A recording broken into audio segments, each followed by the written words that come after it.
Abismo, conexión con el misterio, con Nacho Navarro, en Aragón Radio.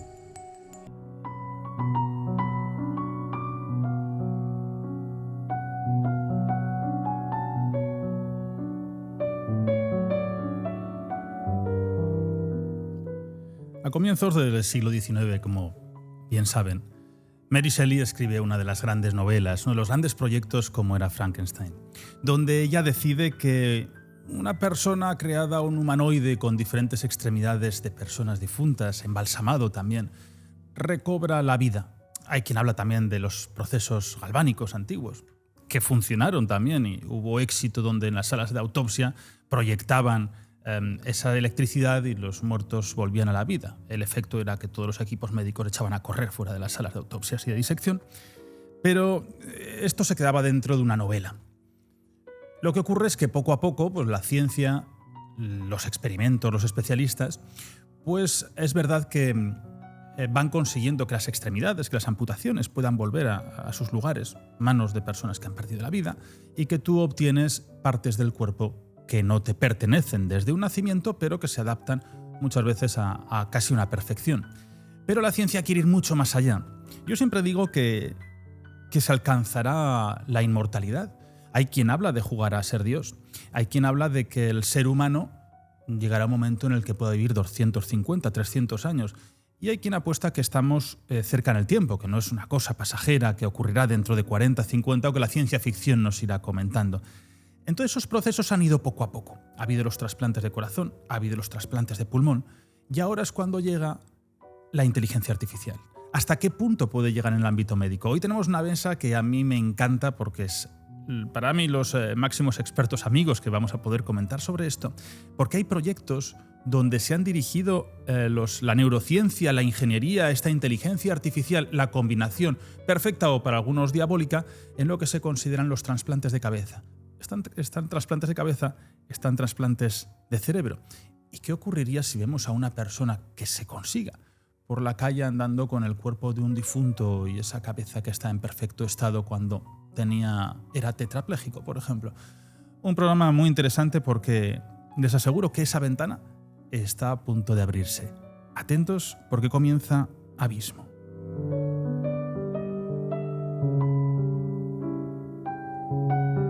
Muy buenas noches, aquí en Aragón Radio, esta corporación aragonesa de radio y televisión, y ya saben pues que nos pueden ver, la radio pues se puede ver en las plataformas, se puede escuchar por medio del streaming, por medio de los podcasts, y ahí tenemos esa multitud de plataformas, y en Aragón Play, que es la nueva app que tenemos aquí en esta casa y que nos permite ver toda la información de todos los programas que estamos haciendo, no solamente los nuestros, de todos los compañeros de televisión, documentales, etcétera, y con un solo clic entramos y accedemos. Bueno, pues tenemos un programa para mí más que interesante, porque ya saben que hay muchos informes últimamente, hay muchos artículos donde dicen que posiblemente la cirugía pueda desaparecer. El cirujano físico, el especialista, puede desaparecer a cambio de un robot. Pero también se acordarán cuando el coronel Rubio venía aquí a hablar de los robots en campo de batalla, de la gran preocupación de que ese robot va avanzando, que va a causar bajas, va a haber también bajas y daños colaterales, y que no quieren que sea el robot el que tome la última decisión, sino que haya un comité humano, un cerebro que funcione bien, ¿no? Que estamos habituados a que las decisiones no son las más acertadas, ¿no? Y que sea el que tome esa última decisión. Vamos a hablar de ello, así que abrimos mesa con estos maravillosos amigos y empezamos aquí. José Luis Ávila, traumatólogo, ¿qué tal estás? Bienvenido. Buenos días, muchas gracias, encantado de venir. Bueno, no habías estado aquí, habías estado en varios programas nuestros. Eso es. Viste Antecesor. Eso es. Un proyecto muy bonito, la exhumación de los Reyes de Aragón, donde él fue el primer sorprendido cuando se dio cuenta de que Sancho Ramírez, el segundo gran rey, podía andar y batallar con la tibia, el peroné partidos por la mitad, esas heridas abiertas con ese bole costal, y decías, esto pasa hoy. Y dice, este tío no sale del hospital en 2 años. Dice, ahí estaba corriendo como un jabato. Eso es, en situaciones de estrés la gente escapa de todo, sí, efectivamente. En la mesa, Víctor Fuertes, cirujano plástico, reconstructivo. ¿Qué tal estás? ¿Qué tal, Nacho? Muchas gracias por la invitación. Bueno, tenías prevista esta visita, ¿eh? De hace tiempo. Sí. Y bueno, pues por supuesto, José Luis Sierra, urgenciólogo, internista. ¿Qué tal estás, amigo? Hola, buenas, ¿qué tal? ¿Cómo estás? Otro clásico Muy también en contento. Antecesor y en la tele, Sí, ¿eh? hasta un cuarto milenio grabamos. Cuarto milenio también, es verdad. Un cuarto milenio. Te faltaba este punto del misterio. Me faltaba aquí. Bueno, pues hemos estado hablando estos días por separado. Ahora es cuando yo hago esas uniones también un poco celestiales, ¿no? Que llegan aquí los puntos de vista quirúrgicos y se juntan. Entonces, a mí sí que me gustaría hablar, para empezar, ¿no? Con todo ese tema de los trasplantes, hay muy exitosos. No sé si habéis hecho alguna vez algún trasplante de algún tipo. Bueno, en mi especialidad hacemos algo parecido a los trasplantes, que es lo que se llama colgajos libres. Mencionabas antes el tema de Dr. Frankenstein, ¿no? Es curioso cómo muchas de las novelas de ciencia ficción en muchos ámbitos de alguna manera se han ido adelantando a cosas de aviación, de la carrera espacial, de la medicina. Pues como te decía, nosotros hacemos una cosa que se llama colgajo libre, que realmente es un autotrasplante en el que cogemos distintas partes del cuerpo de la persona y lo que hacemos es una conexión de las arterias, las venas y los nervios con el microscopio. Por eso entra dentro de lo que se llama microcirugía y básicamente nos permite reconstruir distintas partes del cuerpo. Algunos ejemplos, por ejemplo, es sacar el hueso peroné para reconstruir mandíbulas, sacar todo el tejido graso y la piel del abdomen para reconstruir una mastectomía sin prótesis, que llamamos DIEP, o sacar, por ejemplo, músculos. Esto lo hacemos mucho con los compañeros de traumatología. Por ejemplo, un músculo que usamos muy habitualmente, que es el músculo dorsal ancho, que lo utilizamos mucho para cubrir fracturas abiertas en las que ellos ponen material de osteosíntesis, una placa y unos tornillos, y como el paciente ha tenido un traumatismo muy grande y ha perdido piel, para que ese material no esté expuesto, lo cubrimos con un músculo y de esta manera llega mucho más antibióticos, se cura mucho antes. Y de alguna manera eso es lo que hacemos en mi especialidad relacionado con los trasplantes. Como te digo, son autotrasplantes porque es tejido del propio paciente y por tanto sin todas las consideraciones del trasplante de otra persona o los xenotrasplantes en cuanto a inmunosupresores y así, que eso seguro nos podrá comentar el doctor Sierra.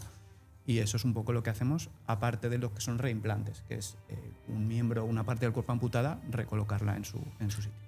Bueno, pues eso es unas técnicas que ya llevan tiempo trabajándose o están implementándose también con nuevas. No, estas técnicas están súper consolidadas, hay historias muy interesantes al respecto, desde los años 70, 80 que se vienen realizando. Es verdad que han ido mejorando muchísimo en los últimos 10-15 años en la medida en la que mejora la tecnología, los instrumentos cada vez más pequeños, las suturas cada vez mejores, los microscopios con cada vez más tecnología asociada, pero es una técnica quirúrgica, la microcirugía, súper consolidada y muy similar o que parte incluso de los trasplantes de órganos sólidos y de cosas más grandes, que también, aunque no necesitaban microcirugía porque eran vasos sanguíneos más grandes, de alguna manera también la técnica es muy similar en cuanto a la forma de anastomosar los vasos, las venas y así. Bueno, y una cosa muy interesante que hacemos en conjunción los traumatólogos, sobre todo de mano, con los cirujanos reparadores, cuando, por ejemplo, se pierden dedos de la mano, sobre todo el pulgar, que es fundamental, porque la mano funciona gracias a la oposición que hace el dedo pulgar para conseguir una pinza efectiva. Cuando pacientes pierden el pulgar, lo que hacemos con mucha frecuencia o relativa frecuencia es llevar un segmento del pie a la mano, que puede ser el dedo gordo, el hallux, que llamamos medio hallux, o incluso si son varias pérdidas digitales, podemos llevar el hallux y 2 dedos pequeños del pie a la mano. Es un autotrasplante que es muy interesante porque le devuelves, a expensas de sacrificar parte del antepié, puedes devolver una funcionalidad a una mano que sin pulgar o sin dedos puede ser absolutamente no funcional, ¿no? Claro, pero el andar, el pulgar es el que te impulsa. Pues mira, este es un tema muy interesante. Por lo menos, fíjate, yo en montaña, que es cuando tú haces esa cuesta, más te tienes que impulsar con los dedos. El pulgar para mí es clave. Yo suelo echar casi todo el peso en los pulgares. Bueno, el pulgar, quizá el dedo en el pie lo llamamos hallux, no lo llamamos tanto pulgar, pero bueno, el primer dedo, ¿verdad? El grande, el gordo, para entendernos, ¿verdad? Fíjate, la teoría dice que nosotros podemos prescindir de los 4 dedos pequeños, pero no del dedo grande, el dedo gordo, el hallux. Pero no debe ser verdad, porque yo cuando empecé a trabajar en una unidad de mano del hospital de aquí, de la Mutua de Accidentes de Zaragoza, pues trabajamos también en las federaciones deportivas. Entonces vino un chico que había perdido el dedo gordo, el pie, vamos a decirlo así, de niño, un accidente doméstico, y era el delantero centro de un equipo de fútbol, era un fenómeno. ¿Sí? O sea, quiero decir que de la teoría a la realidad luego siempre hay un pequeño paso, ¿no? Y ahí es donde tenéis que estar vosotros, pues, para bajar la inmunidad del cuerpo y que todo esto tenga un sentido. Sí, las especialidades médicas en lo que es la parte del trasplante nos dedicamos a controlar la respuesta de rechazo que tiene el propio cuerpo cuando se le implanta algo extraño. Esto no sucederá a vosotros, ni con los colgajos, ni con los autotrasplantes de dedos que comentan, porque al ser células de la propia persona, él las reconoce como propias.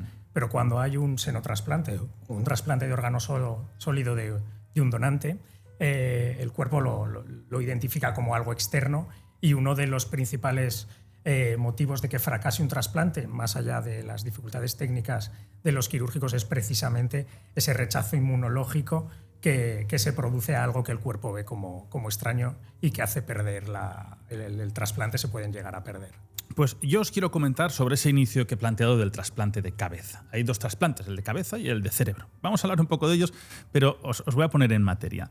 Hay una persona que es Christian Barnard, que él consigue el primer trasplante de corazón. Claro, estamos en el año 1967, un 3 de diciembre, y esto ya lo tildaban de una locura ética y médica. Decían que ¿cómo se va a trasplantar el corazón a una persona? Porque había 2 creencias. Los que pensaban que el alma estaba en el corazón y los que piensan que el alma está en el cerebro. Parece una tontería, pero esto es muy importante y vamos a llegar a ese modo de punto de vista ético y también religioso. Entonces, bueno, pues aquí es críticas por todo el mundo, pero al final pues, se ha tomado como algo natural, y a día de hoy hay 55.000 trasplantes perfectos hechos con este modelo que él creó de trasplantes de corazón, ¿no? Fue la primera donante una chica de 25 años que murió atropellada, y el receptor, pues un comerciante desahuciado de 56 años, una intervención de 9 horas, pero murió a los 18 días por una neumonía a causa de todas estas bajadas que había de inmunidad, pues para que no hubiese un rechazo. Pues todo esto progresa, ¿no? Hay un tipo muy interesante, claro. Estamos en plena época de la Guerra Fría. Ya sabemos todos los soviéticos las pruebas que hacían, ¿no? Teníamos también los estadounidenses con ese tema paperclip que enganchaban a los grandes científicos de la Alemania nazi y buscaban esa tecnología. Pues había otros también que buscaban las formas de trabajo científico y médico. Hay uno de ellos, no tiene nada que ver con estos proyectos, pero que crea la operación Blanca, que es el uso de la hipotermia cerebral para enfriar el cerebro de un mono. Se utilizaban monos, se extraía y se conectaba al sistema circulatorio de otro mono. Bueno, pues esta persona, que luego fue muy, muy, muy criticado, en 1970 consigue el trasplante de cabeza de mono durante 18 horas de intervención, y ese mono después puede ver, oír, oler e incluso morder. Lo que no puede es conectarse, no puede mover el cuerpo, por lo cual la médula espinal no se ha podido conectar. Y este mono tenía conciencia durante 9 días. Esta locura ética, que todos le tildaron, incluso los ultrarreligiosos, de qué barbaridad, pues nos choca porque fue el asesor científico sobre ética médica de Juan Pablo II. Y es el tipo que crea el Comité Vaticano de Bioética en 1981. Una persona con profunda fe, pues es la que consigue los trasplantes de cabeza, el que consigue el trasplante del alma, porque hay gente que lo interpreta de esa forma.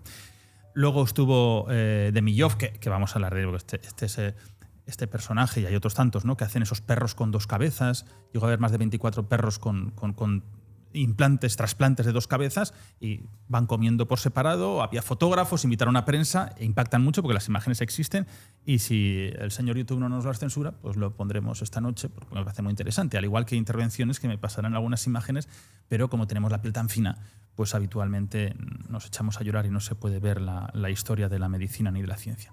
Hay un proyecto que es el Brain Bridge, sería ese puente de cerebro, que lo crean grandes divulgadores neurológicos, neurocientíficos y la ingeniería biomédica. Aquí hay 2 puntos. Uno está Sergio Canavero, que es un proyecto actual que él sigue intentando en el trasplante de cabeza, y como él dice que tiene el inmenso problema de conectar la médula espinal, él pues entonces igual se dedica solamente al proyecto de trasplante de cerebro. Él ha ido a las zonas más importantes del mundo, donde lo que les está diciendo es: oigan, Silicon Valley, señores empresarios, yo tengo este proyecto. Si ustedes apuestan económicamente, van a tener luego un reflujo económico y, por supuesto, yo les aseguro una inmortalidad. Muy interesante. Pero este proyecto Brain Bridge que son grandes divulgadores científicos que encontramos en Internet, los que están apostando por él, el objetivo es dar una nueva oportunidad a pacientes terminales y enfermedades neurodegenerativas, transfiriendo su cabeza al cuerpo sano que ha sido donado. Esta locura, o no locura, el proyecto dicen que como mucho va a tener éxito en 8 años y que en 8 años esto podrá funcionar. Así que os lo dejo aquí sobre la mesa.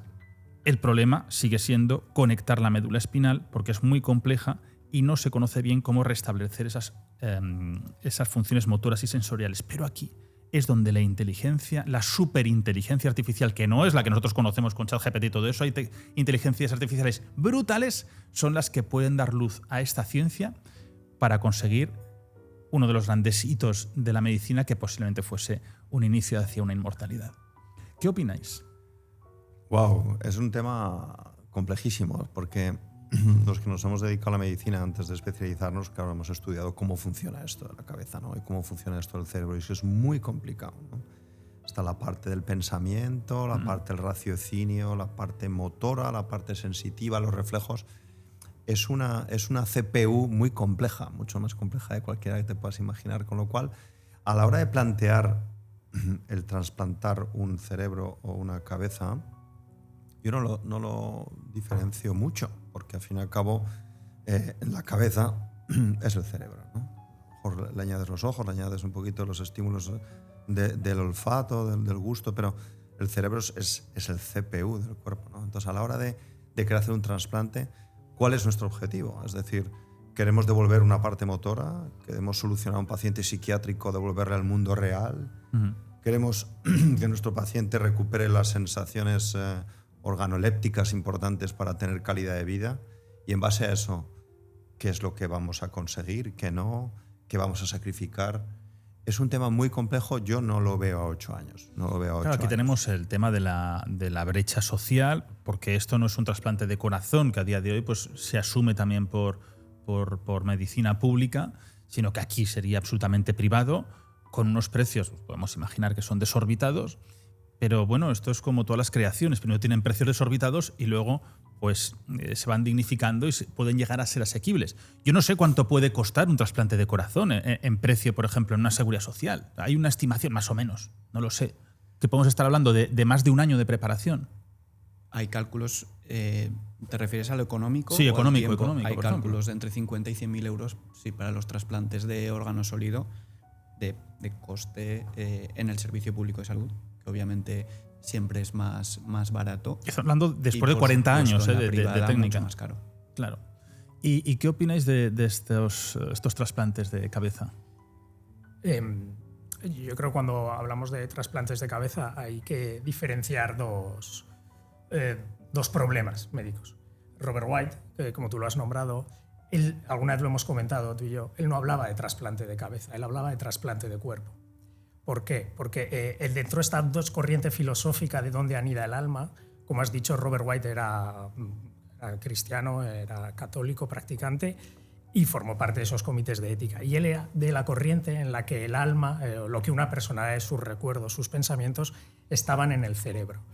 Y él en aquellos años, ahora nos puede parecer un poco de crueldad animal lo que él hizo, pero él buscaba responder una pregunta científica. Es una cabeza extirpada de un cuerpo puede sobrevivir, y entonces lo que él demostró es que con una adecuada hipotermia para disminuir la necesidad metabólica del cerebro, el consumo de recursos de ese cerebro, y favoreciendo de manera rápida en esas cirugías que pudiera haber una reperfusión cerebral, él demostró que el cerebro puede sobrevivir y que puede tener, esos monos tenían esas funciones básicas de ver, oler, oír, incluso emitir algún sonido que has comentado antes.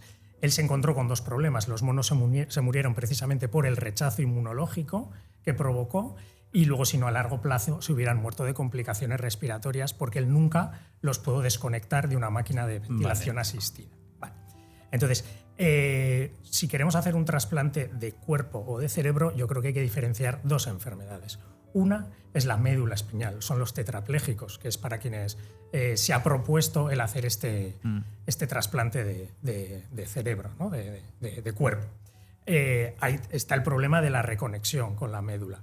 pero digamos que si asumimos como reales las hipótesis de Robert White de que lo que es una persona, sus recuerdos, están dentro de la cabeza, la persona, lo que la persona es, se mantendría íntegra.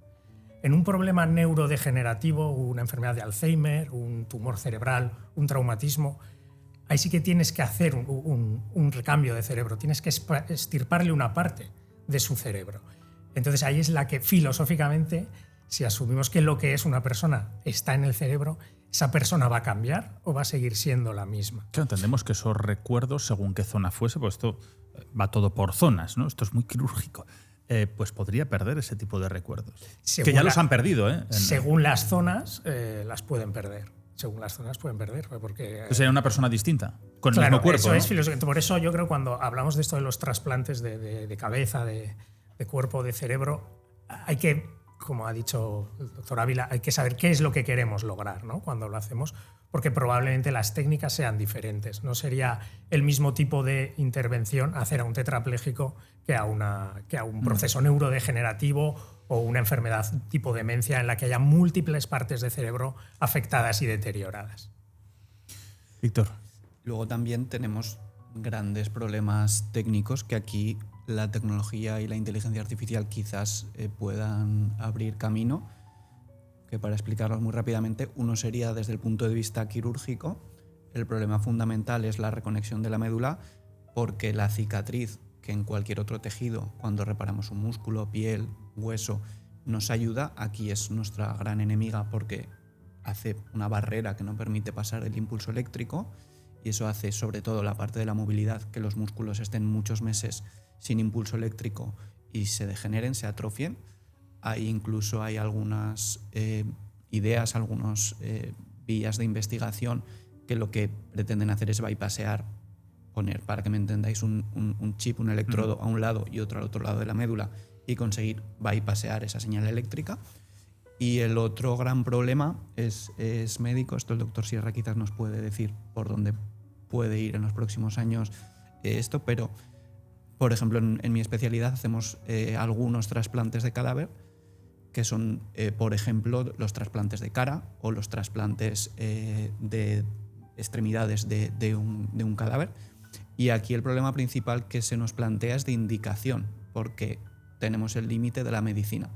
Como tenemos que poner, y tienen que poner los compañeros que se dedican más a la parte clínica médica, inmunosupresores muy potentes, siempre la selección, la indicación del paciente es muy difícil porque sabemos que esa medicación produce una pérdida de años de vida porque aparecen otras complicaciones, cánceres más precoces, infecciones, otro tipo de complicaciones, que hace que se plantee también ese debate de cuándo un paciente le merece la pena a día de hoy, con la inmunosupresión que tenemos disponible, cuándo le merece la pena perder 10 años que se pierde de media de esperanza de vida a cambio de hacer un trasplante de cara, un trasplante de una ¿Pero por un mano trasplante derecha. de cara también pierdes vida? Sí, a día de hoy, por desgracia, con la inmunosupresión que tenemos, que para un trasplante de según qué tipo es muy, muy agresiva, sabemos que hay una pérdida Salvo variable. que se crea algún tipo de suplemento que... A día de hoy realmente esos fármacos producen bastante pérdida de esperanza Fíjate, de eso yo vida no lo o sabía. cambio de calidad de vida, al menos, y es un poco también el límite que tenemos a lo quirúrgico, ¿no? No Claro, por eso solo lo muchas veces técnico, hay un sino lo límite de médico. edad, ¿no? De decir, bueno, a partir de aquí no tiene mucho sentido un trasplante. Pero hay un tema que es el de cuando hay un trasplante de brazo, de pierna. España es uno de los grandes pioneros también en estas técnicas. Me sorprende que hay memoria. Cuando hay personas que luego igual es tu propia mente, ¿no?, la que lo genera, pero como con ciertas habilidades adquiridas que tú no tenías, ¿no? O, no sé, pues por ejemplo hay gente que tenía una habilidad para tocar un instrumento o unas escrituras que nunca había hecho. Me sorprende porque entiendo que esa habilidad o hay una memoria en la musculatura, los huesos, pero si viene todo el cerebro no entiendo que tú tengas una habilidad desarrollada. Otra cosa es que tú dices una gran musculatura, pero trabajan otros músculos también, ¿no? No sé. Por ejemplo, dices, bueno, trasplanto el brazo de una persona de gimnasio a lo bestia, ¿no? En otro que estaba un poco raquítico. No sé si adquiriría más fuerza o no. Pues es muy interesante porque efectivamente hay gente, yo siempre, los que nos dedicamos a la cirugía decimos, vemos gente joven que viene por detrás y que viene a aprender con nosotros porque son más jóvenes, no por otra cosa, y ves algunos que dices, madre mía, este hombre o esta mujer ha nacido para esto, porque es capaz de desarrollar unas habilidades quirúrgicas en un tiempo récord. Y eso efectivamente existe una conexión que hace que tu cerebro pues, mande los impulsos pues, motores sensitivos para desarrollar la precisión de una técnica, la habilidad de tus manos, la capacidad de pensamiento para tomar decisiones. Es decir, la mayoría de cirujanos estamos muy entrenados, pero hay algunos que han nacido con esta habilidad innata y desarrollan técnicas y son precisos con mucha velocidad, ¿vale? Entonces es verdad que si tú eres, por ejemplo, vamos a poner este ejemplo, ¿no? Eres un cirujano que tienes un cerebro sobrenatural para el desarrollo de habilidades quirúrgicas. Si tú te trasplantan una extremidad de un donante cadáver y sale todo perfecto, es fácil que sigas manteniendo esta capacidad de una alta precisión con tus manos, ¿vale? La teoría dice eso. El problema que hay es que a día de hoy una extremidad trasplantada va a recuperar muy poca función real, motora, sensitiva y de precisión. Es decir, que lo queremos dibujar como algo bonito e interesante, pero la realidad es otra. Una persona que pierde una extremidad, vamos a poner mitad de antebrazo y mano, o las dos, ¿no? que en el camino o en el área del trasplante de mano, por ejemplo, la indicación fundamental son personas que han perdido las dos manos y por tanto... Hay una preferencia ahí. Claro, necesitan tener una mano para intentar hacer alguna función sencilla, básica. Por lo que vemos es que finalmente esa mano no es muy operativa. O sea, somos capaces de quizá transmitir movimientos básicos, pero por ejemplo la sensibilidad la recuperamos con mucha más dificultad. En el transcurso de esa rehabilitación de esa mano y de ese trasplante, pues no conseguimos que las articulaciones estén perfectamente libres. Es decir, que finalmente lo que tenemos es una mano trasplantada que desde el punto de vista visual pues puede parecer a una mano, pero desde el punto de vista funcional es una mano muy básica. Igual te funciona mejor una prótesis robótica. Pues probablemente, porque a lo mejor si conseguimos con una mano trasplantada que el paciente sea capaz de hacer una pinza efectiva para coger un vaso, a mí eso me parece un éxito. Pero claro, de ahí a desarrollar una habilidad importante, yo lo veo. No, claro, hacer escritura, volver a manejar, porque al final, para escribir yo no sé cuántos músculos pueden llegar a necesitar, pero es que va desde la espalda prácticamente. Claro, y a nivel de la mano, pues desde luego trabajan de forma sinérgica agonistas y antagonistas, porque todo lo que hacemos funciona gracias a que uno activa y el otro se deja activar, agonistas y antagonistas. Pues para una cosa tan sencilla como el escribir, probablemente trabajen de forma sinérgica pues entre 20 y 30 músculos. Sí, sí. Y habéis mencionado el trasplante de cara. Entonces, ese paciente tiene la cara de otra persona. Porque al final lo de la cara también es muy interesante porque tu rostro, yo siempre digo que no termina de ser una genética, sino que es un poco el fenotipo también, la musculatura, el hueso es lo que te da el rostro. Tal cual serían los colores de los ojos y... Como bien dices, efectivamente los casos más complejos de decidir si se trasplanta o no esa cara son los casos que asocian pérdida de hueso. Porque efectivamente la expresión de la cara no la da tanto la piel, las partes blandas que llamamos, sino el hueso que hay debajo. Y esos siempre son los casos en los que se plantea más el problema ético de que esa persona se va a parecer al donante, ¿no? Cuando hay también hueso. ¿Y un rechazo de cara qué puede suponer? Se perdería el injerto. Sería retroceder al punto de partida. ¿Irías como escupiéndolo? Se produce una necrosis, ¿no? De todo lo que es el tejido, hay muerte del tejido, sí. Se empieza a atrofiar y tal, y bueno, sería una regresión al... Habría que volverlo a eliminar, pero esa persona ya no tiene cara, ojo, ¿eh? Sí. Porque quedarías, no tendrías... En ese sentido, lo que os decía de la indicación, es muy importante seleccionar muy bien a los pacientes y tener un equipo muy consolidado, estar seguro de que va a ir bien, porque a veces no solo vuelves al punto de partida, sino que has quitado tejido. Por ejemplo, la indicación más habitual son los pacientes con quemaduras muy graves. En esos pacientes has tenido que hacer lo que se llama desbridamiento y realmente cuando tienes que quitar el trasplante de cara, el paciente tiene una herida abierta grande. Ojo eso, porque vamos a ver, yo entiendo que un trasplante de mano, es decir, pues mira, ¿qué pasa eso? Aún la mala se puede amputar la mano, ¿no? Pero tú aquí no tienes otra piel, ¿eh? Es que yo ya no entiendo que eso, los dolores, bueno, ahora la medicina te puede quitar el dolor sin ningún problema, la farmacopea. Pero eso tiene que ser horroroso. Ahí no sé qué arreglo habría. Otro trasplante de cara, porque es que si no... Bueno, no, siempre hay otras técnicas más sencillas, injertos de piel, simplemente hacer curas y dejar que cicatrice, pero efectivamente para el paciente pues sería una situación compleja añadida que obviamente en estos casos hay que evitar al máximo, pero bueno, en ese sentido siempre cuando se plantean cirugías así tan complejas siempre son con equipos muy consolidados y realmente el riesgo de que eso ocurra es muy pequeño. Oye, ¿y qué ocurre con los trasplantes, por ejemplo, de páncreas, de hígado, que dan tanto vértigo en hacerlos? Cuando son... dices, pues hay algo de páncreas, esa persona va a fallecer en un porcentaje muy elevado y no hay forma de meter mano allí. Primer problema, Sí. El primer problema de los trasplantes es que a día de hoy se hacen con donantes vivos. Entonces, el primer problema es que no hay suficientes donantes vivos para todos los trasplantes que se pueden necesitar. Entonces, por eso las personas entran en una lista de espera. Y entonces se establece pues, bueno, una prioridad en función del estado. Y luego, pues, desgraciadamente, hay muchas personas que fallecen en espera de ese trasplante. Es algo que, claro, tú necesitas, en concreto el hígado, el páncreas que acabas de nombrar, claro, es que tenemos uno. Claro. Y a quién se lo quitamos. O sea, eso es más por la velocidad, fallece. bueno, o que sea un accidente trágico, ¿no? Que tú puedas ser donante. Allí sí que habría... Sí, pero no toda persona donante es compatible con la persona que va a recibir el trasplante. ¿Cuánto se suele tardar en saber la compatibilidad? Bueno, esto una vez todo esto lo llevan, lo tienen preparado. La persona que entra en lista de espera de trasplante ya saben qué tipo de persona, de grupo sanguíneo, etcétera, va a necesitar para que le pueda donar escucha, a él. Hay un accidente de ese cuerpo no se puede donar porque tiene que pasar por un proceso judicial, por lo cual... Bueno, para empezar, los órganos deben estar íntegros. No todo accidente sirve para donar. La persona no debe tener cánceres, infecciones activas crónicas tipo VIH, hepatitis B, todo ese posible donante ya se va descartando. Ahora, con la edad del donante tampoco hay tanto problema. Pero para poder hacer una donación, la persona debe entrar además en lo que llamamos muerte cerebral. No una persona que fallece en la calle, le podemos decir, venga, extráele todos los órganos que vamos a donar. Entonces, esto es un proceso que lo que te dificulta sobre todo es el acceso al donante. ¿Vale? Que la lucha en la medicina precisamente es que no haya donantes. Y desde el punto de vista ético, ¿cómo valoraríais un trasplante de cerebro o de cabeza?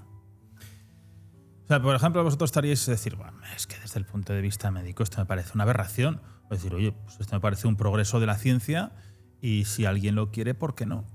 Yo creo que la ética la debería decidir el receptor, ¿no? Porque si tú tienes un familiar, vamos a poner un ejemplo, que es un tetrapléjico, que su vida está empezando a considerar que no tiene sentido y que está planteándose un fin de sus días, una eutanasia, cualquier cosa, y le ofertas esa posibilidad, bueno, pues a lo mejor él, igual que tiene la capacidad hoy en día, al menos en España, de tomar esa decisión, podría él ser quien asuma pues, las consecuencias derivadas de este proceso, ¿no? Con lo cual la ética, desde mi punto de vista, para este paciente la decide el paciente.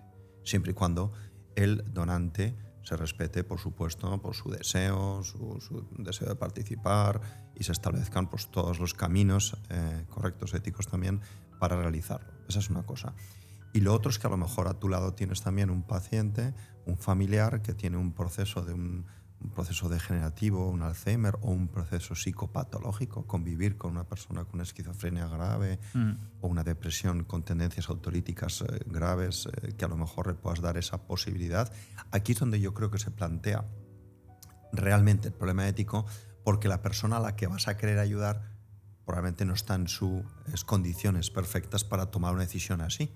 Luego yo creo que si en alguna manera se me plantean las dudas éticas, sería aquel paciente donde el tratamiento o donde la solución o donde le queramos ayudar es en un problema, un conflicto de tipo psicológico-psiquiátrico, ¿no? Donde él no puede decidir.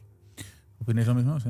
Bueno, por suerte la medicina avanza mucho más rápido que la ética, pero en este sentido creo que, bueno, pues como cirujanos siempre tenemos que respetarnos los tiempos de la bioética, porque aparecen muchas técnicas nuevas, muchos procedimientos nuevos y nosotros siempre como médicos, si una vez que sabemos que esa técnica es segura, ha tenido un ensayo clínico y es segura y tenemos un paciente al que creemos que vamos a poder ayudar y que quiere, siempre vamos a querer hacerlo, pero bueno, efectivamente ahí está el trabajo de los compañeros que se dedican a la ética médica, a la bioética, que bueno, pues, Bueno, depende cosas también de del este tipo. país, depende de muchos conceptos, hay una ética u otra. Como te decía, darle tiempo, ¿no? La bioética tiene otros tiempos mucho más lentos que los avances médicos y a veces pues es complejo decidirlo. Yo es que estoy convencido de muchas cosas que pues, los amigos médicos echan las manos a la cabeza. Yo estoy convencido de que el trasplante de cabeza se ha intentado ya. Otra cosa, si no ha salido a la luz es porque eso no ha salido bien.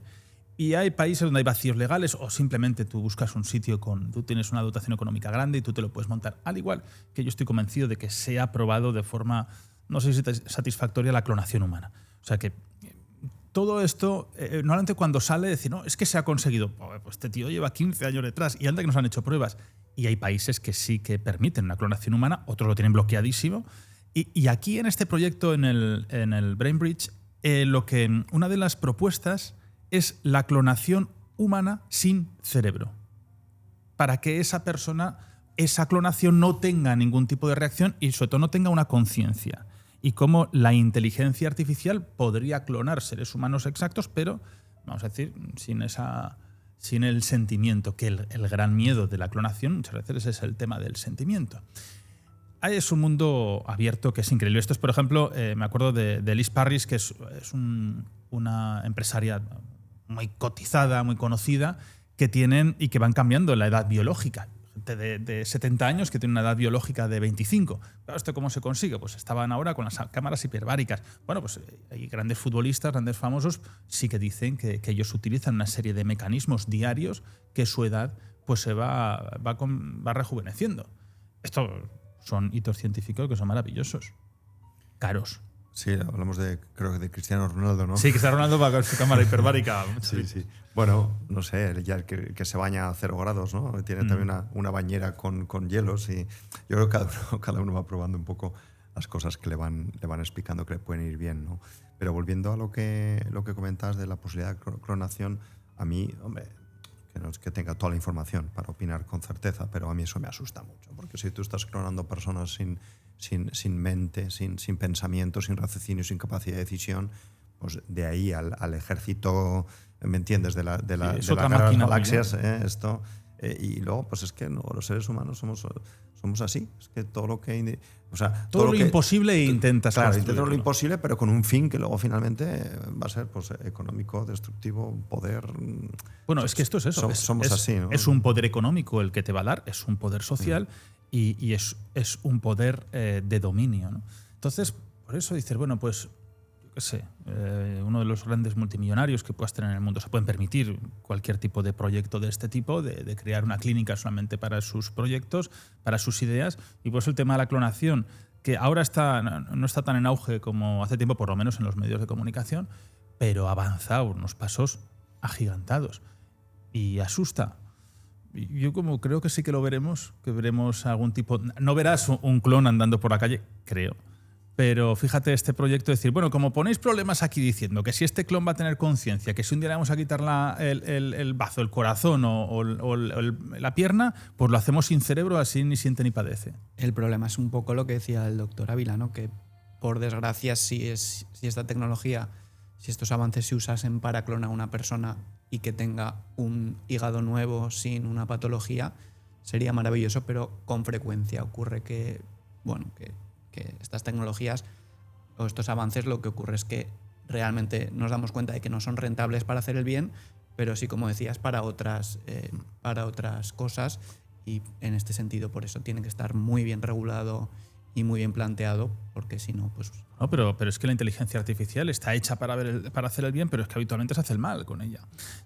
¿Hay regulación? No, bueno, hay una regulación que tú cuando entras en una IA te dice ¿aceptas no sé qué, no sé cuántos? Ya está. Pero regulación no hay. Había una regulación del espacio donde nadie podía llegar a un asteroide porque están llenos de oro, de minería y son minerales estratégicos muy, muy importantes y está protegido como patrimonio de la humanidad.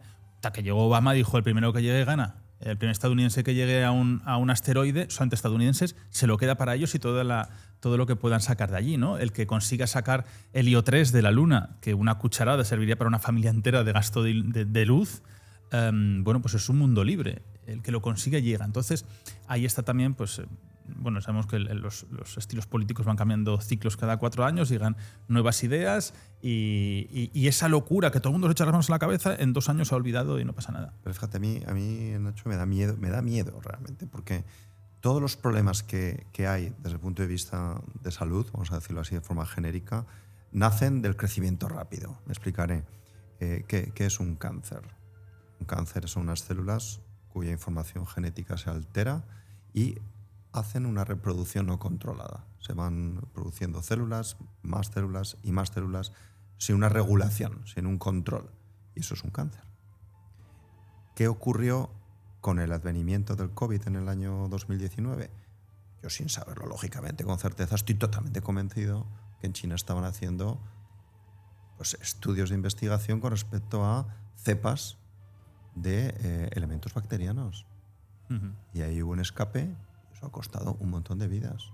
¿Por qué? Pues porque ha habido una transformación de un contenido genético de un elemento como es una bacteria a la que no estamos preparados. Entonces, ¿vamos a clonar personas y va a ocurrir que se desarrollen nuevas enfermedades o que haya alteraciones o mutaciones genéticas que resulten en nuevas enfermedades? A mí, sinceramente... Qué interesante, porque esa mutación luego te puede venir a ti, ¿no? Claro, porque va a haber reproducción entre personas, ¿no? Claro, lo bueno aquí sería decir, bueno, claro, es que sería compatible perfectamente para cualquier tipo de trasplante. Aquí no sé si habría que hacer bajar la inmunidad. Al respecto de lo que decís de la clonación, si se clonó una oveja, probablemente una persona se pueda clonar. Técnicamente, yo estoy convencido de que sea eso es factible. Que no se haya publicado, tal como dices, es porque no salió bien. Bueno, no lo sabemos. Pero ahora, desde un punto de vista práctico y empresarial, ¿para qué quieres clonar a una persona? ¿Qué quieres lograr con esa persona? Entonces, para el mundo de los trasplantes, si tú quieres tener, oye, yo quiero tener un hígado por si hago una insuficiencia hepática o un riñón por si hago una insuficiencia renal, sería mucho más práctico clonar órganos.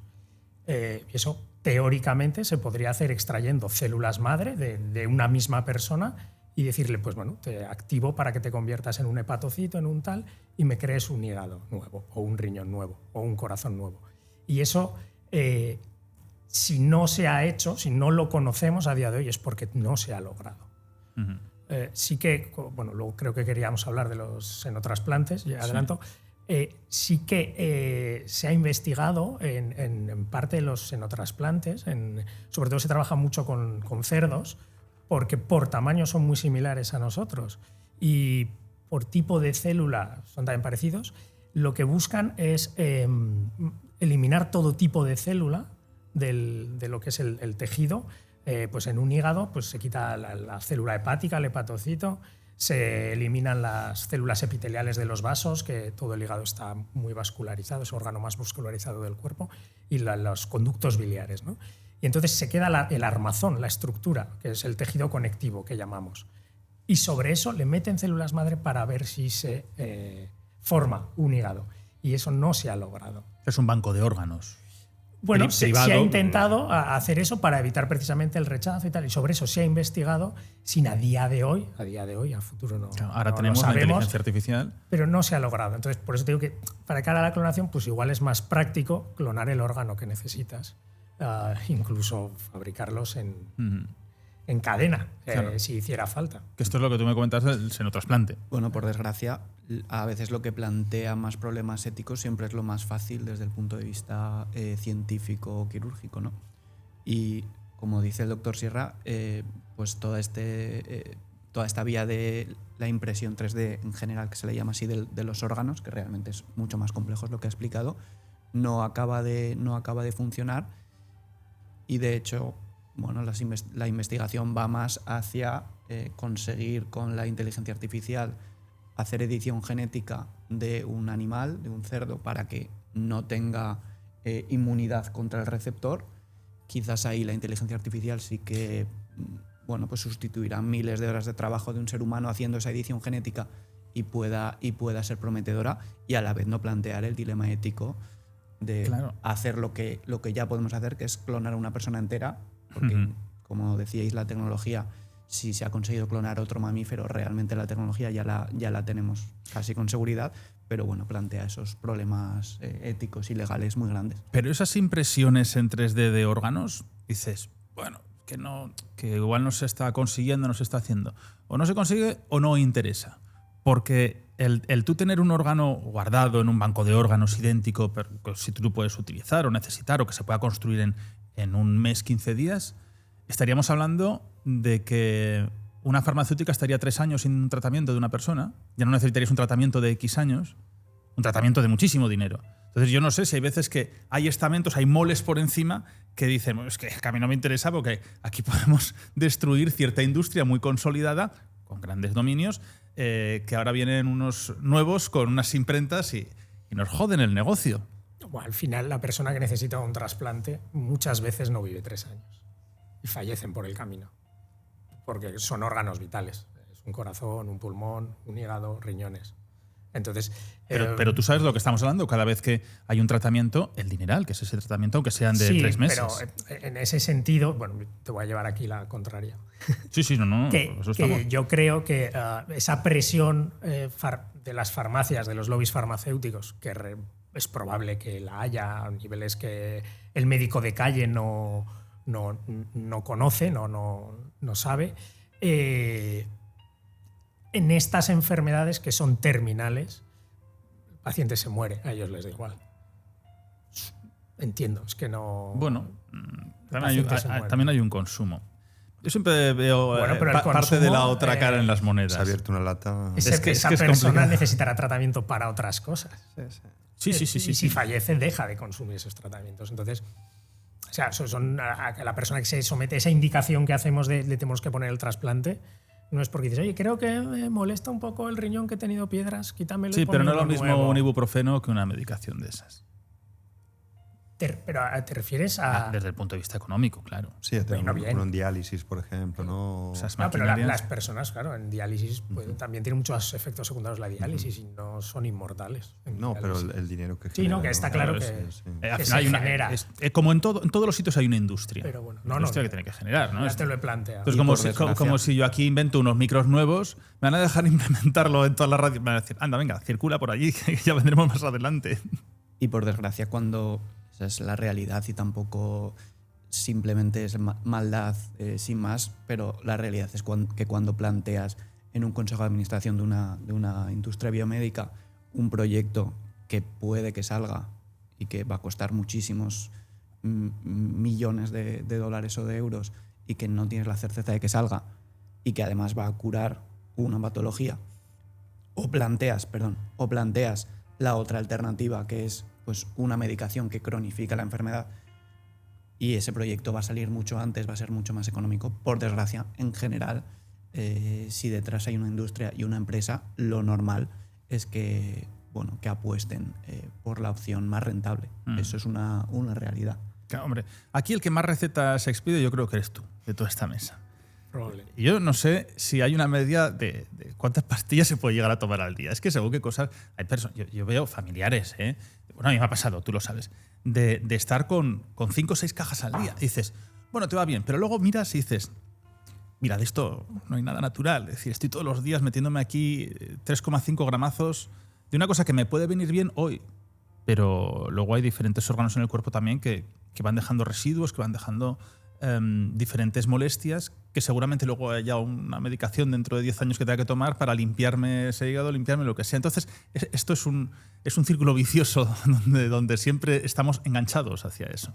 Aquí no estoy culpando a nadie, simplemente que tú tienes un problema, yo te genero un problema con esto. Bueno, pues luego hay otra cosa que te revierte este problema, pero a la vez te va a generar de otro sitio, pero también tienes otro que... No sé. El sistema sanitario sería mejorable, ¿no? Porque hay otros países donde la prescripción de medicación es por unidades. Es decir... Estados Unidos, exactamente, corte de pastillas. 6 pastillas, ¿no? Entonces, el problema es que aquí se hace una prescripción de una medicación que a lo mejor pues, no va del todo bien y va a un servicio de urgencias donde le prueban con otra medicación, pero el paciente no es consciente que no hay que tomar las dos y entonces va a su médico de atención primaria que le prueba otra. Y es verdad que tenemos pacientes, sobre todo con edad avanzada, que para un mismo problema pueden tener 6 diferentes. Es normal, no tienen ni idea, es lo que les van cajas dando. Por ahí acumuladas. Entonces, eso sí que a nivel estatal debería mejorar el sistema de prescripción de medicamentos. Ahí yo estoy totalmente de acuerdo.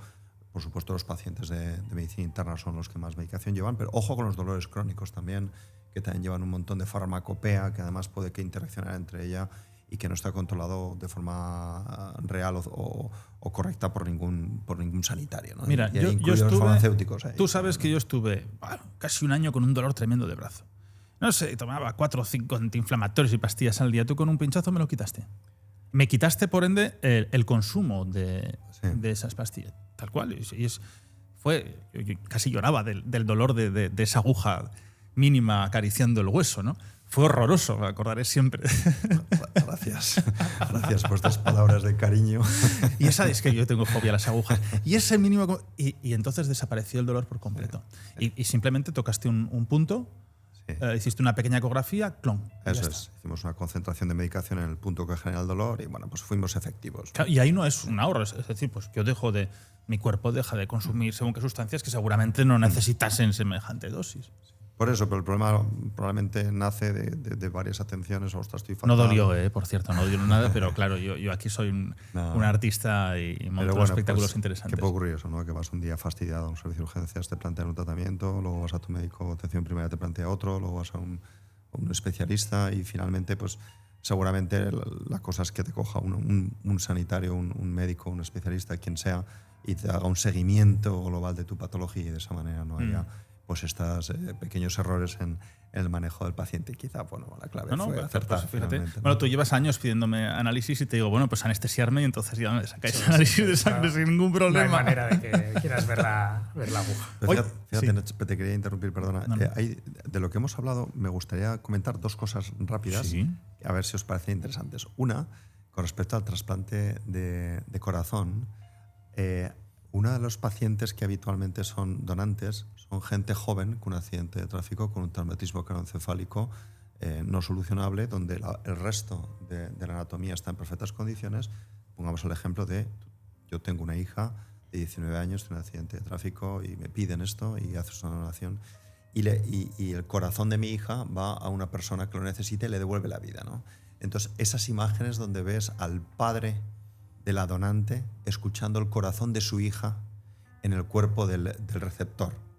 Esa parte ética, romántica, vital, me parece espectacular, ¿no? Es decir, yo, si tuviese la desgracia de tener una hija que ha fallecido y que le ha donado el corazón a una persona, el tener la oportunidad de escuchar latir ese corazón en el cuerpo de otra persona me parece que es algo absolutamente poético, ¿no? Yo creo que es la parte bonita de los trasplantes, ¿no? Es decir, tu hija todavía está viviendo en el cuerpo de otra persona, ¿no? Es un tema, ¿Se dice quién es el receptor? No habitualmente, pero si llegas de alguna manera a saberlo, pues por cualquier circunstancia, Sí, ¿no? que Pues porque ocurre, se ¿no? puede. Porque puede ocurrir. Investigando al final se llega. Me parece una de las partes de verdad maravillosas de esto, que es un trasplante de una cosa exitosa como es el trasplante cardíaco. No sé si os parece que estoy poniendo un poco moñas, ¿no? Incluso con este desde tema. el punto de vista científico, volviendo un poco a lo que decíais antes de cómo el cerebro modifica la musculatura y la mano y esas habilidades están interrelacionadas, pues de alguna manera aquí también ese corazón tiene una impronta de cortical cerebral de la persona que lo tenía antes y de alguna manera sí que esa persona está viviendo en parte en ese receptor. Sí.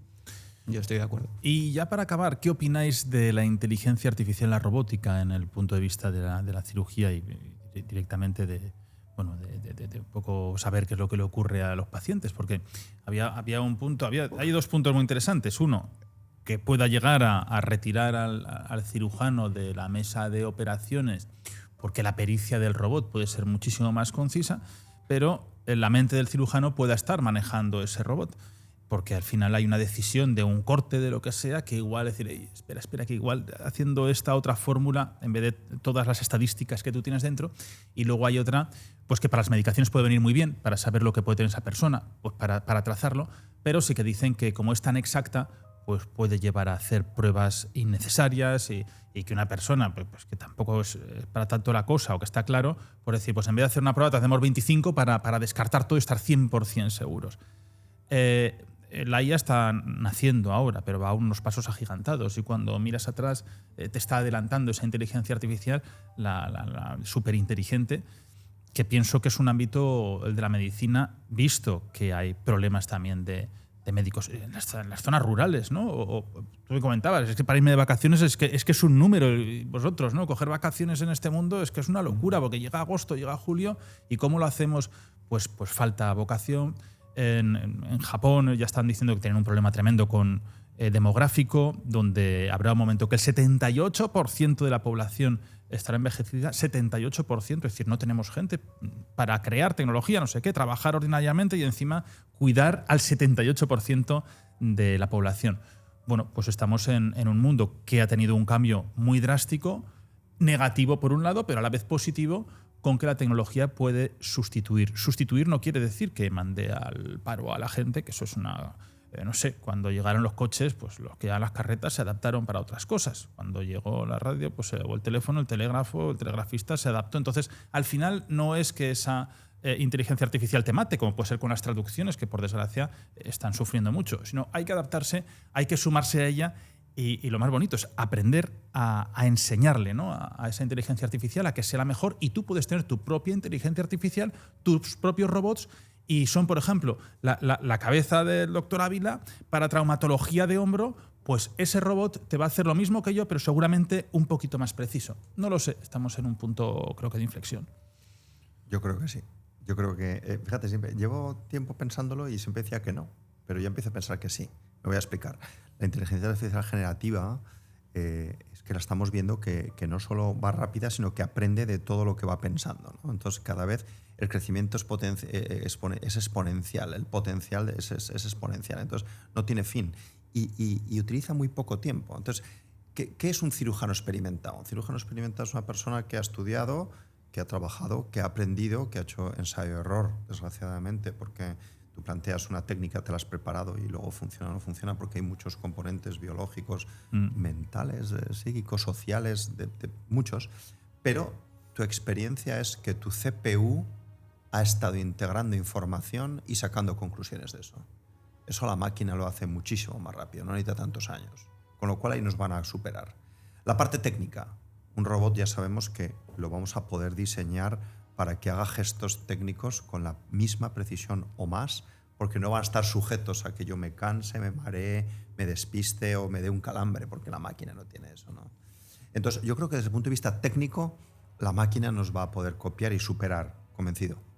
Donde no tengo tan claro que nos vaya a superar la máquina es cuando cualquier profesional de la salud nos enfrentamos a un paciente, nos enfrentamos a su enfermedad y a su interpretación de la enfermedad. Los que somos cirujanos, igualmente cualquier especialidad, tú haces una cirugía, estás contento de lo que has hecho y el paciente te manifiesta que está mucho peor que antes, le haces una prueba de imagen y está todo en orden. Pero el dolor que tiene, la dificultad para realizar una función, en mi caso, que soy cirujano osteoarticular, dices, hay una divergencia entre un resultado objetivo y un resultado subjetivo. Entonces, la parte subjetiva de los resultados de un tratamiento es lo que el paciente experimenta con respecto a lo que le has hecho. La máquina no tiene esa capacidad, de momento, de entender lo que es un sentimiento de una persona. Ahí es donde todavía lo veo lejos. Pero la parte mecánica yo al menos creo que sí que nos van a superar. Pero bueno, tú hablabas hace poco del Da Vinci, ¿no? Y esas funciones que había a distancia. Yo opino, Nacho, que hay ciertos pasos de las cirugías que están muy relacionados con la psique y con el ser humano, que será, al menos a corto plazo, o difícil o muy caro que eso pueda hacerlo un robot. Por ejemplo, hay pasos de las cirugías de mi especialidad que tienen un componente artístico. Pero tú te pegas intervenciones muy largas. ¿Cuántos suelen durar? Hay algunas tuyas de 6 horas y más. Y más, bueno, para eso el robot seguro que mejor. Claro. Porque no se cansará. Pero hay partes, por ejemplo, cuando hacemos las microcirugías que no tienes ni siquiera un estímulo táctil, que no hay resistencia. Hay ciertas partes, por ejemplo, también variaciones anatómicas que decides sobre la marcha, un poco en relación a lo que decía el doctor Ávila, que va a ser mejor para este paciente, igual la solución más sencilla porque no puedo hacer lo otro. Ese tipo de decisiones a veces las tomas incluso en quirófano. Y esa parte sí la veo muy difícil que a corto plazo la pueda hacer un robot, pero sí que me gusta hacer muchas analogías entre la cirugía y el mundo de la aviación, y sí que creo que hay otras muchas partes de la cirugía que muy pronto podrá hacer un robot. Hay muchos pasos de la cirugía que a lo mejor es simplemente lavar la cavidad, hacer hemostasia, que significa coagular las cosas que sangran, cerrar la piel, Por ejemplo, cerrar el músculo. la Eso anestesia lo puede hacer una máquina. Ciertos pasos de la anestesia Perdona, que no implican y toma de más decisiones. pendiente estaría que en muchos quirófanos, yo lo siento mucho, pero cuando vas a uno y ves un anestesista que está a 4 intervenciones a la vez, a mí se me iban los demonios. Entiendo que puede ser una cosa normal, pero a mí me da mucho miedo, porque el otro día supe de una experiencia muy mala cuando hay un pequeño despertar y hubo acojone de todo el equipo de cirujanos y el otro estaba en otra punta. Eso es poco aconsejable y en ese sentido yo creo que lo que veremos pronto es un cirujano supervisando un poco como en el mundo de la aviación qué partes de la cirugía puede poner el piloto automático y en cuáles tiene que desconectarlo y hacerlo él, un poco como pasa con los aviones que más que negarse es adaptarse, ¿no? Prácticamente aterrizan y despegan y manejan situaciones anómalas o de emergencia, pero el resto lo hace una máquina. Yo creo que irá un poco por ahí el futuro inmediato. ¿Y tú cómo lo ves? Yo estoy de acuerdo. Yo creo que todo lo que son cuestiones más técnicas, más protocolizadas, en la inteligencia artificial va a venir para quedarse y para sustituir y desarrollar y hacer ciertas habilidades técnicas. Algo tan simple como el poder grabar y hacerte una historia clínica sin que el médico tenga que estar en el ordenador perdiendo ese tiempo, digamos, y simplemente supervisando el resumen de la historia clínica. O ahora mismo en los servicios de urgencia del Sistema Aragonés de Salud, en las radiografías de hueso, ya te las interpreta para predecir fracturas. Falla, hay un porcentaje de fallo. Por eso yo creo que la sustitución total de la máquina por el médico no va a ocurrir. Pero probablemente un médico que sepa usar inteligencia artificial sustituirá a los que no tengan esa asistencia. Te pongo un ejemplo. Tú estás también en la privada, todos estáis también en la pública, privada. Tú, José Luis Sierra, tienes un embudo tremendo. Tú ahora mismo tienes una lista de espera de 6 a 7 meses. Te lo digo de verdad, porque sé... Bueno, pero has llegado a tener 6 meses hace muy poco tiempo. Sí. ¿Tú crees que esto te ayudaría a aligerar esa lista de espera que tú tienes? Bueno, pues lo que podría servir es igual para filtrar la prioridad con la que tienes que atender a un paciente y a otro no. Que claro, la gente dice, bueno, la privada va rápida en según qué puntos. Y están mis padres me dicen, oye, José Luis dice que es que no hay forma de que nos coja por ningún sitio. Pues es verdad. Trabajo mucho y a veces no sé ya. Pero bueno, sí que ayudas técnicas nos va a ofrecer la inteligencia artificial para dinamizar o seleccionar pacientes que puedas resolver de una manera rápida telefónicamente, haciendo una pequeña modificación. Para todo eso va a servir. Para la sustitución total yo no lo veo. La medicina, yo creo firmemente que tiene una parte de lo que los clásicos llamaban el arte de la medicina, en la que, bueno, como ha dicho el doctor Ávila, hay un paciente que tú le operas o haces algo, un diagnóstico y tal, y dices, no, es que esto es correcto, esto es así, pero haces algo que le has hecho a otro y le ha funcionado, o a 100 le han funcionado y a este no le ha funcionado.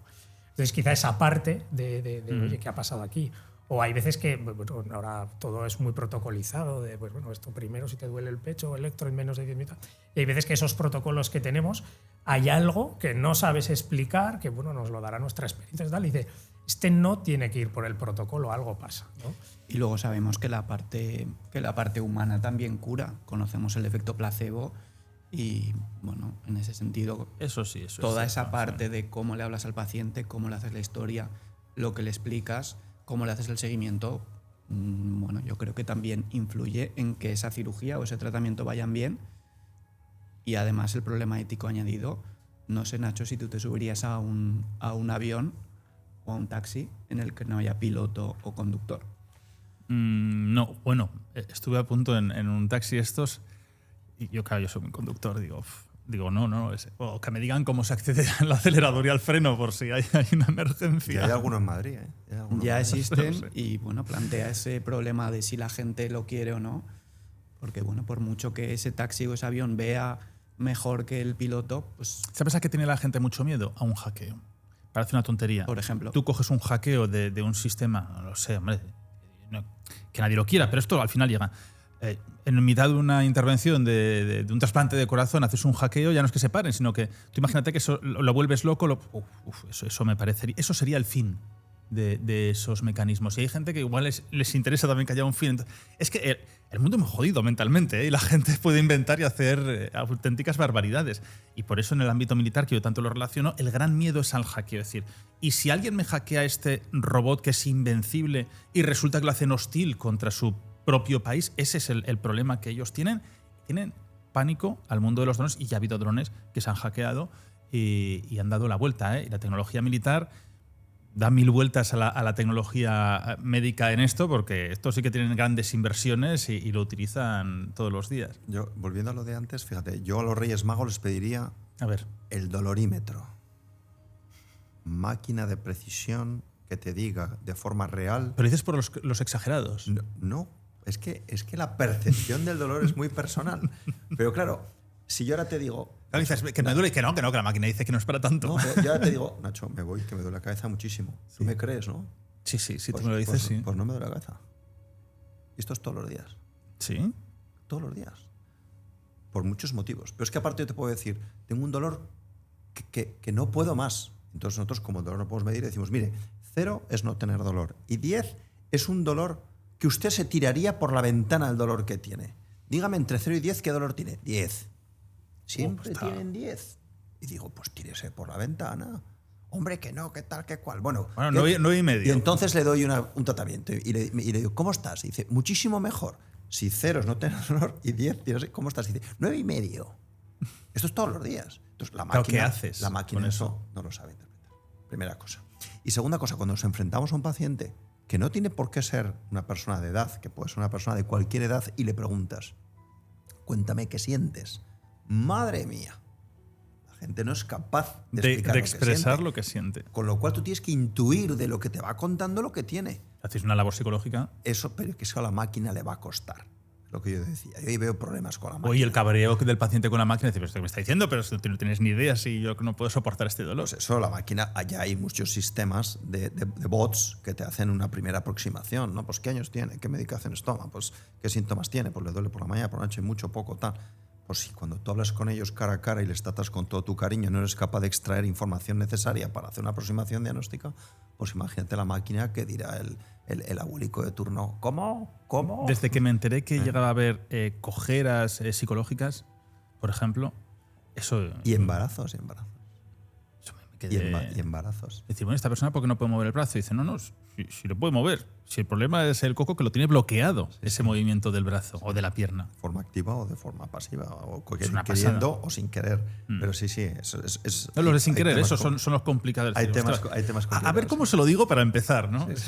Yo a las Reyes Magos le pido el dolorímetro. Dolorímetro, apuntamos aquí desde este programa que atraviesa todas las fronteras. Oye, muchas gracias. Me encantaría repetir esta mesa con más temas y juntaros después de verano, cuando se han acabado los calores. ¿Eh? Cuando quieras, ya sabes. Sí. José Luis Sierra, un placer. De los grandes internistas, de verdad, y del futuro de la medicina interna en Aragón, y todo hay que decirlo, y es así. Muchas gracias por estar siempre que te llamo. Ahí estás. De nada, ya sabes, que cuando quieras. Coge vacaciones, aunque siempre tienes buen color, ¿eh? Sí, los niños. Que hay Ah, sacarlos que te a ponen pasear. negro. Sí, también. Víctor Fuertes, un placer. Cirujano reconstructivo plástico. Además, haces técnicas que se hacen en muy, muy poquitos lugares de Europa. Y en Zaragoza has conseguido un nicho que te viene gente de todos los países, incluso de otros continentes, para pasar por tus manos. Así que enhorabuena y que el futuro es más que prometedor, ¿eh? Muchas gracias, Nacho, por la invitación y, como siempre, temas muy, muy bonitos, polémicos, pero que efectivamente son el futuro y que tratas en tu programa. Eso es cierto, ¿eh? Hace unas intervenciones que se hacen en España, no sé si hay 3 puntos como máximo y otro igual en Italia, en Alemania, o sea que me parece mágico también tenerlo aquí. Y bueno, José Luis Ávila, ¿qué voy a decir? Es que es muy humilde también, pero son los mejores traumatólogos de hombro que tenemos en Europa. Cirujanos, desarrollando unas técnicas. A mí me explicaba unas técnicas casi con un hilo de pescar, que iba metiendo por aquí, además, como te lo cuenta con esa grandeza maravillosa. Y ese entretenimiento pues generó casi una de las patentes más importantes que tenemos, nada invasivas, por artroscopia, ¿no? Prácticamente esas intervenciones de hombro, y que ya no hay que hacer esas aperturas, tú ves hombros tremendos, ¿no? que vienen llenos de cicatrices, Y bueno, pues has conseguido unos hitos en el mundo de la traumatología de hombro que es recuperar el movimiento. Así que enhorabuena y gracias por parte de En mi muchos. currículum el mayor hito es quitarte el dolor a ti, el codo con la aguja. Esto No, fue desde lo luego, más- no. Lo más difícil que he hecho en mi vida. Fue eso. No me dejaba. Yo cuando le veo con una aguja, mínima, pero yo, claro, eso digo, es que puedo atravesar el brazo. Y Menos mal que vino la Guardia Civil y te sujetó. sí, no, estábamos ahí con el GRS, que no sabía desde casetas todo. Un placer. Muchas gracias por la invitación. Encantado de volver con estos amigos. Me lo he pasado genial. Me gustaría ver esto más rato. Esto no tiene fin. Hay muchos temas Haremos que más. tocar. Es que hay un montón de temas. O antes de clonación que se ha quedado ahí sobre la mesa. Buscaré avances para ver si hay esas fábricas también de impresoras de órganos, que me parece más que interesante. Y nosotros nos marchamos. Al final, el punto de vista de la medicina me parecía más que necesario tocarlo. Y son preguntas que también se hacen ustedes. Es decir, bueno, ¿qué va a ocurrir aquí? ¿Hasta qué punto va a llegar la inteligencia artificial? Y a mí me perturba mucho el tema de los trasplantes de cabeza. De cerebro, igual menos, pero de cabeza, no lo sé. El poder caminar con el cuerpo de una persona que estaba perfecta, no lo sé. ¿A ustedes les da vértigo? A mí mucho, pero esto se va a conseguir, ya lo verán. Y estoy seguro que en menos tiempo de lo que nosotros imaginamos, porque el tiempo pasa a una velocidad bárbara y brutal. Muchas gracias. Próxima semana más aquí en Abismo, en Aragón Radio.